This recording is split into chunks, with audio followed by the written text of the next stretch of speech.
এই দুই জায়গা সম্মানিত দুই জায়গা আমার রাসূলুল্লাহর কারণে হয়েছে। এক কথাই হলো যে জায়গার মধ্যে আমার রাসূলুল্লাহর কদম মোবারক, সেই জায়গা কি আল্লাহর তরফ থেকে আল্লাহ সম্মানী বানায়া দে। যে জায়গার মধ্যে রাসূলুল্লাহর কদম মোবারক পড়ে সেই জায়গা সম্মানী হয়ে যায়। সুবহানাল্লাহ বলবেন না? এখন দেখা গেল, আমি আলোচনা সংক্ষিপ্তের দিকে আনতেছি যেহেতু সময় সংকীর্ণ, খুব দ্রুত কথা বলতেছি, জানি আপনারা বুঝতেছেন কিনা। এই মক্কি মদিনার জীবনী নিয়ে রাসূলুল্লাহ সমস্ত 63 বছরের জীবনী। রাসূলুল্লাহ যখন ইসলামের দাওয়াত, তাওহীদের দাওয়াত, রিসালাতের দাওয়াত মক্কার জমিনে প্রচার করে দিলেন, কোন সময় লুকিয়ে লুকিয়ে দিতেন। তখন দেখা গেল হাদিসে মুবারকের মধ্যে এসেছে, যখন উমরের ফারুক উনি ইসলাম গ্রহণ কবুল করলেন, তখন থেকে রাসূলুল্লাহ প্রকাশ্য দাওয়াত দেওয়া শুরু করলেন। সুবহানাল্লাহ বলবেন না? তখন দেখা গেল রাসূলুল্লাহ সে দাওয়াত দেওয়ার কারণে মক্কার কিছু পাপিষ্ঠ যারা আবু জেহেলের দলের লোকেরা ছিল, তারা কি করলো, রাসূলুল্লাহ যে মানুষদেরকে দাওয়াত দিয়ে মানুষদেরকে যে ইসলামের প্রতি আকৃষ্ট করতেছে, তাদের মাথা ব্যথা শুরু হয়ে গেছে। আল্লাহু আকবার বলবেন না? কেমন করে বুঝবো মাথা ব্যথা হয়ে গেছে? হজ্জের মৌসুম, বোঝার চেষ্টা করবেন। হজ্জের মৌসুম, মানুষ বিভিন্ন দেশ থেকে মানুষ ওই জায়গার মধ্যে আসছে। তখন আবু জেহেল ঘোষণা করে দিল যে আমাদের এলাকায় মুহাম্মদ নামে একজন ব্যক্তি আছে, ওই ব্যক্তির দ্বার কাছে আপনারা কেউ যাবেন না। ওই ব্যক্তি একটা পাগল, ওই ব্যক্তি একটা জাদুকর। নাউজুবিল্লাহ বলবেন না? পাপিষ্ঠ আবু জেহেল এই বলে ঘোষণা ছাড়িয়ে দিল। আমরা তো জানি যেই ব্যাপারে মানুষের মুখে মুখে আলোচনা বেশি হয়, সেই জিনিসটা যতক্ষণ পর্যন্ত আমরা না দেখি ততক্ষণ পর্যন্ত শান্তি মিলে না। ঠিক কিনা বলুন? আমরা যে কোনো বিষয় যদি আলোচনা করি, যতক্ষণ পর্যন্ত আমি দেখবো না ততক্ষণ পর্যন্ত শান্তি করবে, শান্তি করবে। আবু জেহেল ঘোষণা করে দিল অমুকের দাড়ি কাছে যাইবা না। যারা সফরের মধ্যে এসেছে সবাই ভাবলো বুঝলাম না যে মুহাম্মদের কথা আবু জেহেল বলতেছে, এই মুহাম্মদের দাড়ি কাছে যাব না, সে পাগল, সে একটা জাদুকর। নাউজুবিল্লাহ। সবাই ভাবতেছে কেমন জাদুকর, যার কথা শুনলে নাকি আমরা তার প্রেমে পাগল পারা হয়ে যাব, যার কথা শুনলে নাকি আমরা তার রিসালাতের দাওয়াত গ্রহণ করব। সমস্ত হাজী সাহেবগণ, সমস্ত সফরকারী ব্যক্তিগণ বললেন যতক্ষণ পর্যন্ত সেই জাদুকর, সেই পাগল মুহাম্মদকে আমরা না দেখব ততক্ষণ পর্যন্ত আমরা মক্কার জমিন থেকে বিদায় নেব না। সুবহানাল্লাহ। কেননা আবু জেহেল তো বলছে যে ওর কথা আপনারা আকৃষ্ট হয়ে যাবেন। সবাই অবাক। এখন সবাই মত বিনিময় করলো আমরা ওই ব্যক্তির কাছে একবার যাব। দেখা গেল আল্লাহর রাসূলের সঙ্গে যারা মুলাকাত করার জন্য যায়, আল্লাহর রাসূলের সঙ্গে যারা দেখা করার জন্য যায়, দেখা গেল যারা রাসূলুল্লাহর সঙ্গে কথা বলে, কথা বলতে শেষ হতে দেরি হয়, আমার রাসূলুল্লাহর হাত মোবারক ধরে কালিমার দাওয়াত কবুল করে, কালিমা পড়ে আল্লাহর তাওহীদের দাওয়াত কবুল করে মুসলমান হতে বেশি সময় দেরি করে না, ওরা মুসলমান হয়ে যায়। আবু জেহেলের মাথা আরো বেশি গরম হয়ে গেছে। আল্লাহু আকবার বলবেন না? যে মুহাম্মদের কাছে যেও যায় সেও মুহাম্মদের দলের অন্তর্ভুক্ত হয়ে যায়। কি এমন মুহাম্মদের কাছে? আবু জেহেলের মাথা আরো গরম হয়ে গেছে। সঙ্গবঙ্গ যারা আছে, ছেলাফেরা যারা আছে, প্রজা যারা আছে, গোলাম যারা আছে, সবাইকে ইনভাইট করলো, দাওয়াত করলো, এক জায়গার মধ্যে সবাইকে একত্রিত করলো। সবাইকে বলল আমার ভাতিজা মুহাম্মদের গর্দান যে ব্যক্তি আমার কাছে এনে দিবে, আমি আবু জেহেল তাকে 100টি উট তাকে আমি উপহার স্বরূপ দেব। আমার ভাতিজা মাতা যিনি আমার কাছে এনে দিতে পারবেন তাকে আমি 100টি উট দিব। মক্কার জমিনের সমস্ত তাওয়াশীল ব্যক্তিরা সেই কাজের মধ্যে নিয়োজিত হয়ে গেল। সময় লেগে গেল। আবু জেহেল অর্ডার করেছে, ওইদিকে আল্লাহর তরফ থেকে কিন্তু ওহী নাযিল হয়ে গেছে। আল্লাহু আকবার। আল্লাহ রাব্বুল আলামিন রাসূলুল্লাহর কাছে ওহী পাঠিয়ে দেন, আয়াত নাযিল করে দেন, ইল্লা তানসুরুহু فقد نصره الله إذ أخرجه الذين كفروا ثاني اثنين الله أكبر। আল্লাহ রাব্বুল আলামিন হাবিবের কাছে ওহী পাঠিয়ে দিলেন, ওহে আমার হাবিব, আপনি ওই মক্কার জমিন ছেড়ে যান, আপনার জানের রক্ষার জন্য আপনি মক্কার জমিন ছেড়ে যান, কারণ আপনার পেছনে পাপিষ্ঠ আবু জেহেল লেগে গেছে। এই আবু জেহেল আপনাকে আর জিন্দা রাখবে না গো নবী। আমি আল্লাহ অর্ডার করলাম, আপনি এই মক্কার জমিন পরিত্যাগ করে মদিনার জমিন আপনি হিজরত করুন। সুবহানাল্লাহ। আপনি মক্কার জমিন ছেড়ে মদিনার জন্য আপনি প্রস্তুত হয়ে যান, হিজরত করেন। রাসূলুল্লাহ সাল্লাল্লাহু আলাইহি ওয়াসাল্লাম বললেন, এখন হিজরত করবেন, একজন সঙ্গী সাথী তো দরকার আছে, ঠিক কি না? এখন আমি মনে করুন ওই জায়গা থেকে আমার লুকিয়ে যেতে হবে, আমি আমার প্রাণের বয়ে লুকিয়ে যেতে হবে। এখন আমি লুকিয়ে যাওয়ার জন্য একজন বিশ্বাসী মানুষের প্রয়োজন নাই? কথা বল না। আমি যে জায়গা থেকে যাবো, বিশ্বাসী মানুষ না হলে তো আমার শত্রুদেরকে গিয়ে বলে দিবে যে তোমাদের দুশমন চলে যাচ্ছে, ওকে তোমরা কি করো, আটকাও। এইভাবে একজন বিশ্বাসী মানুষের প্রয়োজন। রাসূলুল্লাহ সাল্লাল্লাহু আলাইহি ওয়াসাল্লাম অনেকক্ষণ ভাবতে ভাবতে বিশ্বাসী একজন সফর সঙ্গী সাথী হিসাবে নিযুক্ত করলেন সিদ্দিক আকবর রাদিয়াল্লাহু তাআলা আনহু। সুবহানাল্লাহ। কেমন বিশ্বাসী? হযরত আবু বকর সিদ্দিক, যিনি মেরাজের জন্য আল্লাহ রাসূল যে মেরাজ করেছেন কেউ বিশ্বাস করে না। পাপিষ্ঠ আবু জেহেল সহ বলছে, আবু বকর আমরা বিশ্বাস করি না, আপনার রাসূলকে মেরাজ করতে পারেনি একদিনে, এত সময় রাস্তা। আবু বকর বললেন, এই কথাটি কি আমার রাসূলুল্লাহ ওনার জান্নাতের জবানে মোবারকে বলছে? সমস্ত মানুষরা বলল হ্যাঁ। আবু বকর বলেন, তাহলে ওই কথার মধ্যে আর কোনো সন্দেহ থাকতে পারে না। সুবহানাল্লাহ। আল্লাহর হাবিব হযরত আবু বকরকে নিযুক্ত করলেন হিজরতের সঙ্গী সাথী হিসাবে। আবু বকরকে আল্লাহর হাবিব বলেন, আবু বকর শোনো, হঠাৎ কোন দিন জানি আমি মদিনা হিজরত করার জন্য রওনা হয়ে যাব, আপনি আবু বকর প্রস্তুতি থাকবেন, রেডি থাকবেন। আবু বকর বাড়ির মধ্যে চলে গেলেন। বাড়িতে চলে যাওয়ার পর ওই দিন থেকে আবু বকর একটা সেকেন্ডের জন্য ওনার আরামের বিছানায় আরাম করতে চান নাই। আবু বকর একটা মুহূর্তের জন্য বিছানার বালিশের মধ্যে মাথা লাগায় না। কেন লাগায় না? আমার রাসূলুল্লাহর জন্য আবু বকরের অন্তরের মধ্যে অনেক মহব্বত, ওই কারণে লাগায় না। যদি আমার রাসূলুল্লাহ আমি আবু বকরের হুজরার মধ্যে এসে নক করি, আমি আবু বকর ঘুম থেকে উঠে যদি জাগ্রত হতে দেরি হয়ে যায়, তাহলে তো আমি আমার রাসূলুল্লাহর সঙ্গে চরম বেয়াদবি হয়ে যাবে। সুবহানাল্লাহ। আবু বকর ওই দিন থেকে আরামের বিছানার মধ্যে ঘুমানোর জন্য যায় না। ওইদিকে রাসূলুল্লাহ সাল্লাল্লাহু আলাইহি ওয়াসাল্লাম ওনার ঘুমন্ত শায়িত জায়গায় হযরত আলী মুরতাদা রাদিয়াল্লাহু তাআলা আনহুকে ঘুমিয়ে রেখে আসলেন। ওইদিকে আবার আল্লাহর হাবিব আবু বকর সিদ্দিক রাদিয়াল্লাহু তাআলা আনহু বাড়ির মধ্যে চলে গেলেন।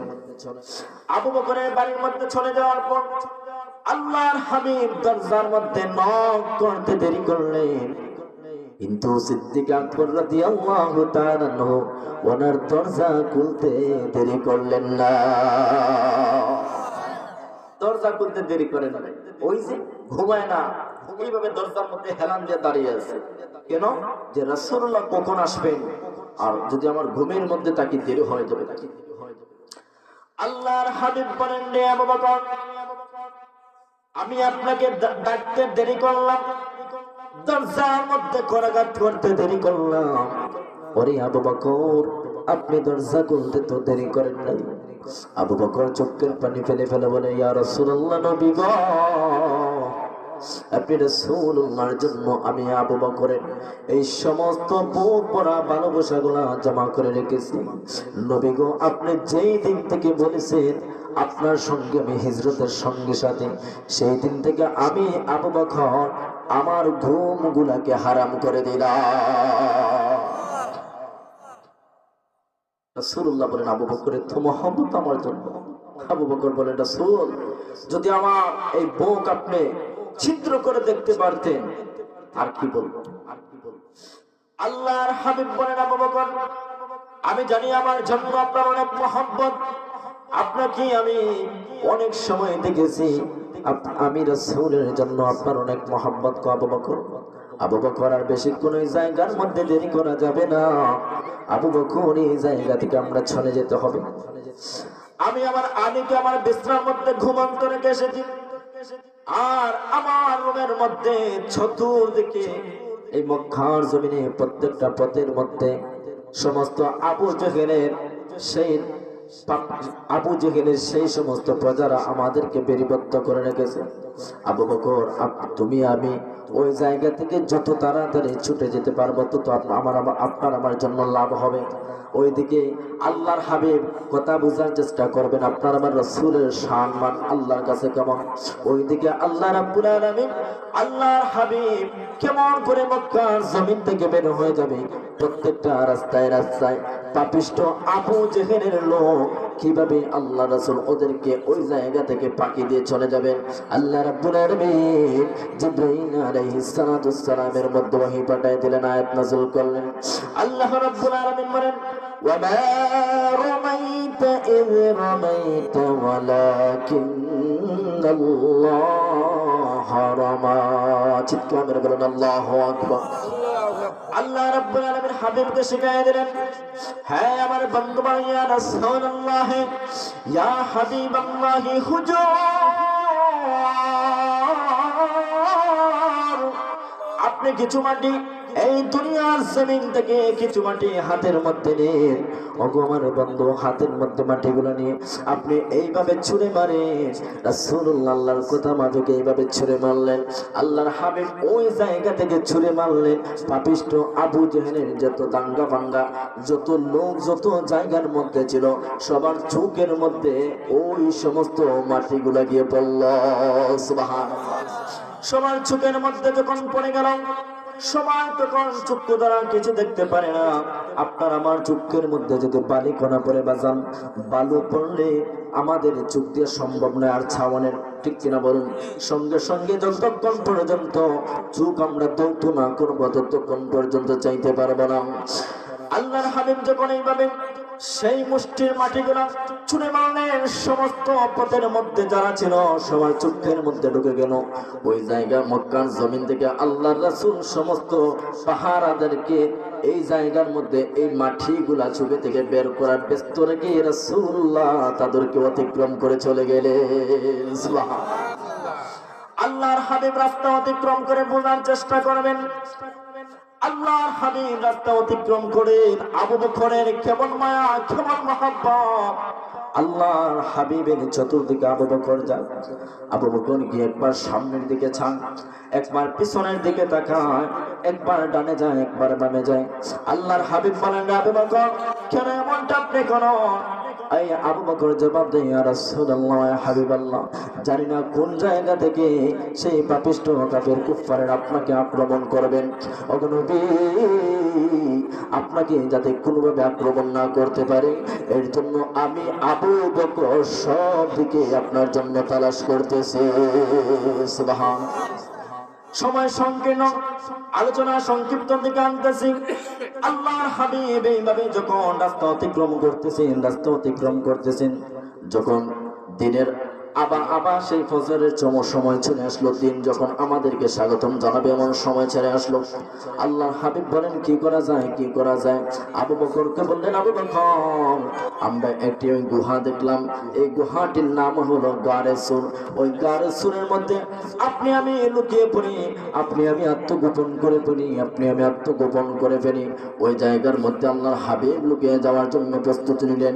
ওই যে আগে আয়াতে কারিমা বলেছিলাম, ইল্লা তানসুর তানসুরুহু ফাকাদ নাসারাহুল্লাহু ইয আখরাজাহু আল্লাযীনা কাফারু সানিয়া ইসনাইন ইল্লা তানসুরুহু, তারা যদি আপনাদেরকে সাহায্য না করে, ফাকাদ নাসারাহুল্লাহ, ওগো হাবিব আপনি জানিয়ে রাখেন আমি আল্লাহ, আপনি হাবিবুল্লাহকে সাহায্য করব। ওই গুহার মধ্যে যখন রাসূলুল্লাহ ঢুকে গেলেন, একদম সংক্ষিপ্ত করে বলতেছি কথাটি, হুজুর চলে আসছেন, এইভাবে হুজুরকে বসায় রেখে আমি কথা বলা ঠিক হয়নি। যখন গর্তের মধ্যে ঢুকে গেলেন তখন দেখা গেল কি,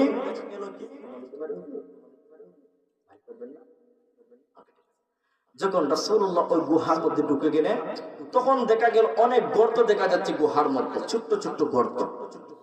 তখন আবু বকর বলেন, ইয়া রাসূলুল্লাহ, এই গর্তগুলোকে একটু আমার জামা অথবা আমার চাদর দিয়ে কি করি, একটু মানে ফাঁকাগুলো বন্ধ করে দিন। আবু বকর সমস্ত ফাঁকাগুলো বন্ধ করে দিলেন, আর একটি পাখা মানে গর্ত যে ছিদ্র জায়গা বন্ধ করতে হয়তো ভুলে গেছেন, আর রিওয়ায়াতের মধ্যে এসেছে কাপড় ছিল না অবশিষ্ট, দুটো থেকে একটা হবে।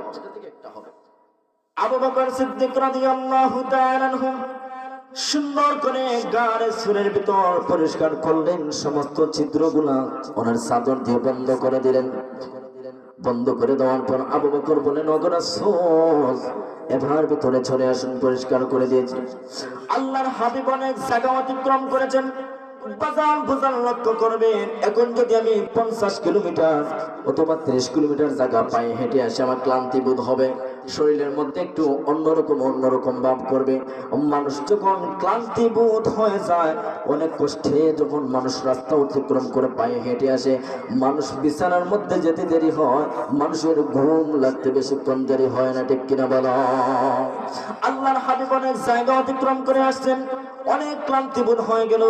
আল্লাহর হাবিব বলেন, ও কলিজার টুকরা সাহাবী আবু বকর, আপনি তাহলে ওই জায়গার মধ্যে আপনি একটু সময় বসুন, আমি রাসূলুল্লাহ একটু সময় বিশ্রাম নেই। আল্লাহর হাবিব একটু সময়ের জন্য বিশ্রাম নিলেন, আর ওইদিকে আল্লাহর হাবিব আবু বকরের ওইভাবে পায়ের উরুর মধ্যে মাথা মোবারক রেখে আল্লাহর হাবিব ঘুমিয়েছিলেন। ওইদিকে দেখা যায় আবু বকরের নজরের মধ্যে আসলো সেই গাড়ে সুরের মধ্যে একটি গর্ত ফাঁকা রয়ে গেল। আবু বকরের মনের মধ্যে আসলো কাপড় অবশিষ্ট ছিল না, তাহলে আমার পা দিয়ে সেই গাতার গর্তের মধ্যে আমি পা দিয়ে আমি টিকা দিয়ে দেই, বন্ধ করে দেই। এইভাবে আবু বকর পা দিয়ে সেই গর্তখানা বন্ধ করে দিলেন। বন্ধ করে দেওয়ার পর একটি বিষাক্ত সাপ এসে আবু বকরের পায়ের মধ্যে দংশন করতেছে, বারবার দংশন করতেছে। আবু বকর সিদ্দিক রাদিয়াল্লাহু তাআলা আনহু সেই দংশনের ব্যথা সহ্য না করতে পেরে শব্দ করে কান্না করেন নাই, রাসূলুল্লাহর ঘুম ভেঙে যাবে। আবু বকর মিঠাই করে কান্না করি, আবু বকরের চোখ বেয়ে বেয়ে পানি পড়ে। হঠাৎ করে রাসূলুল্লাহ সেই গাল মোবারকের মধ্যে আবু বকরের সেই চোখের পানি পড়ে গেল। আল্লাহু আকবার। সঙ্গে সঙ্গে আমার রাসূলুল্লাহর ঘুম ছেড়ে গেল। রাসূলুল্লাহর ঘুম ছেড়ে যাওয়ার পর আবু বকরকে খান্নারত অবস্থায় দেখতেছেন। আবু বকরকে বলতেছেন, আবু বকর, আমি যে ঘুমিয়েছি আপনার ওর মধ্যে মাথা রেখে কোনো কষ্ট হচ্ছে নাকি? আবু বকর বলেন, ইয়া রাসূলুল্লাহ, ইয়া হাবিবাল্লাহ, নবী গো, এই সমস্ত কোনো ব্যথা কোনো কষ্ট আমি অনুভব করতেছি না। আল্লাহর হাবিব বলেন, আবু বকর, তাহলে কেন কান্না করতেছ?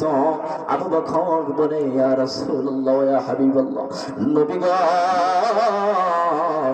ওই যে একটি গর্ত বাকি ছিল, ওই গর্তের মধ্যে আমি পা রেখেছি, সে পায়ের মধ্যে আমাকে সাপে দংশন করেছে। আল্লাহর হাবিবের লালান বারণ আবু বকরের পায়ের মধ্যে লাগিয়ে দিলেন। সঙ্গে সঙ্গে আবু বকরের সেই সমস্ত ব্যথাগুলা সঙ্গে সঙ্গে পানির মধ্যে সেই বিষগুলা চলে গেল। দেখুন রাসূলুল্লাহ লালাম, আপনি আমি যদি সারাদিন লালা দিয়ে এভাবে কাটা জায়গার মধ্যে বসাই, রক্ত বন্ধ হবে, ব্যথা মিটবে? কথা কোন মিটবে না। কিন্তু আমার রাসূলুল্লাহ সম্মান আল্লাহর কাছে কত দামি। রাসূলুল্লাহ লালা মুবারক আবু বকরের সেই জায়গার মধ্যে লাগিয়ে দিলেন, সঙ্গে সঙ্গে ব্যথাগুলো কি হয়ে গেল, নিমিষেই শেষ হয়ে গেল। ওইদিকে রাসূলুল্লাহ ইয়া আসওয়াদ বলে ডাক দিলেন, অর্থাৎ হ্যাঁ সাপ বলে ডাক দিলেন। সঙ্গে সঙ্গে সাপ এসে আল্লাহর রাসূলের সম্মুখে উপস্থিত। লাব্বাইক ইয়া রাসূলুল্লাহ, আল্লাহু আকবার। আর জোরে কোন আল্লাহু আকবার। সাপ এসে জবাব দিল, ইয়া রাসূলুল্লাহ ওয়া ইয়া হাবিবাল্লাহ, নবী গো, আপনি আমাকে ডাক দিবেন, আমি কি আর বিলম্ব না করতে পারি? রাসূলুল্লাহ বলেন, রে সাপ, তুমি তো চরম ধরনের বেয়াদবি করে ফেলেছো। আমার আবু বকরের পায়ের মধ্যে তুমি কেন দংশন করলা?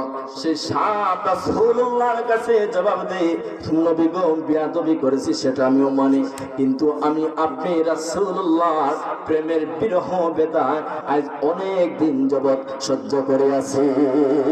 আল্লাহু আকবার। আপনি রাসূলুল্লাহকে দেখার জন্য অনেক দিন ধরে আমি মক্কার জমিন গুলা তালাশ করতেছি, কিন্তু আমি সাপ তো আমাকে মানুষেরা দেখলে মারপিট করবে। এর জন্য আপনি রাসূলুল্লাহকে একবার স্বয়ং সরাসরি দেখার জন্য, আপনি রাসূলুল্লাহকে একবার সরাসরি সালাম দেওয়ার জন্য আমি অনেক দিন যাবত আছি। এমন কোন সুযোগ পাই না। আজকে ওই জায়গার মধ্যে সুযোগ পেয়েছি, কিন্তু আপনার সাহাবী আবু বকর আমার সেই দেখা সাক্ষাৎ করার রাস্তা বন্ধ করে দিয়েছে। এর জন্য রাসূলুল্লাহ, আমি আপনার কাছে মাফ চেয়ে নিচ্ছি, আমার ভুল হয়ে গেছে, বেয়াদব হয়ে গেছে।